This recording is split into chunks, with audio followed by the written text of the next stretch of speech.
To sports, Pineville and Ash baseball battled it out last night when they faced off on the diamond for their first meeting of the Red River Rivalry. What a game this was over at Don Boniel Field, with Pineville coming out hot in the first inning with a fielder's choice, bringing in Connor Welsh for the first run of the game. Pineville back at the plate in the top of the third. Matt Edwards hits a chopper to second, but Nate Oney can't make the play, and in comes Austin Taylor for the Rebels, making it 2-0. Still in the third, D. Bowie hits one off the left field wall, bringing in Edwards, extending their lead to 3-0. In the bottom, Ash gets on the board with a hit to center field from Clayton Doyle, bringing in Cade Eckstein. Miguel McGallen with the hit to left puts the Trojans down by 1 after 3. Fast forward to the top of the 6th, Bowie's hit off the right field wall puts the Rebels up 4-2 over the Trojans.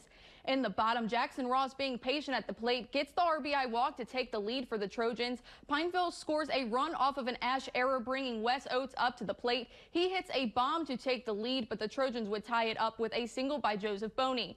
Going into extras, Pineville would score in the top of the inning, but Ash's Grayson Thibodeau's sac fly would seal the deal for the Trojans. They would take the game 8-7, beating Pineville in the first meeting of the Red River Rivalry. Here's Coach Briggs on how the Trojans pulled off the comeback win in extras. Resiliency, in us today, and in some games in the past, we haven't really been able to do that. And I think tonight we showed that, you just got to keep playing.